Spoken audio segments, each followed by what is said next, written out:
As per your increasing demand, I will have again forced to making this video. Many of you are asked me to making a video based on that how the question is asked from lower to higher level questions. So that's why I thought let's create a video based on that.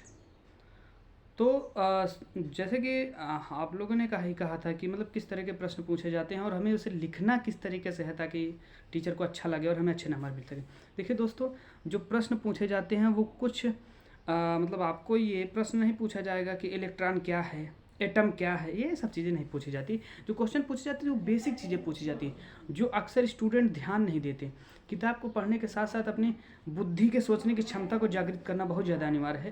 Question खुद से करिए, आखिर ये क्या है, ये कैसे है, क्योंकि उसी से बेस्ड क्वेश्चन पूछे जाते हैं। अक्सर आज तक का रिकॉर्ड रहा है। देखिए आपसे प्रश्न ये पूछा जाएगा कि इलेक्ट्रॉन जो नहीं कि परमाणु की परिकल्पना, जो हिंदी माध्यम के छात्र हैं उनसे पूछा जाएगा कि परमाणु की परिकल्पना सर्वप्रथम किसने दी और उन्होंने किस तरीके से परमाणु के बारे में समझाया, ऐसा करके पूछा जाएगा।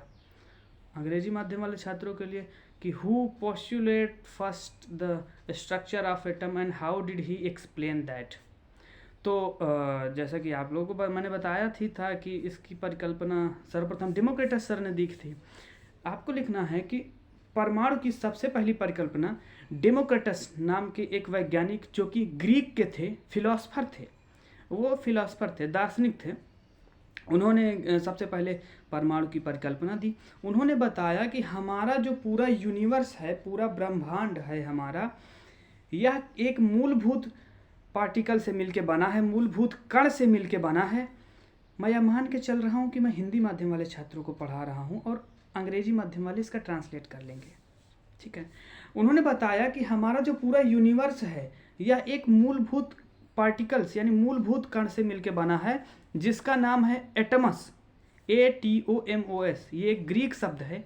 इसमें ए का मतलब होता है नॉट, टमस का मतलब होता है कट, यानी जिसे फर्दर कट नहीं किया जा सकता।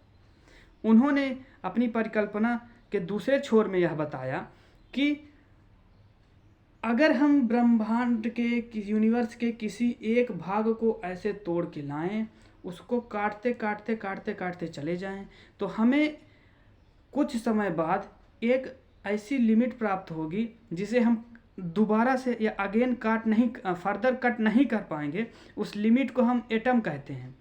उन्होंने बताया कि एटम अल्टीमेट है। अल्टीमेट का मतलब यह है कि जिस प्रकार से हमने एटम को मतलब कि यूनिवर्स को काट के हमने एटम का फॉर्म दिया, उसी तरह से हम एटम को जोड़ के यूनिवर्स का फॉर्म दे सकते हैं। उन्होंने ऐसी परिकल्पना दी, खुद ऐसा किया नहीं काट के। तो और उन्होंने बताया कि जितनी भी चीज़ें हैं उन सब के पीछे बनने का जो मूलभूत कारण है वह एटम है। उन्होंने तीसरी चीज़ यह बताई कि एटम न्यूट्रल है यानी उदासीन है।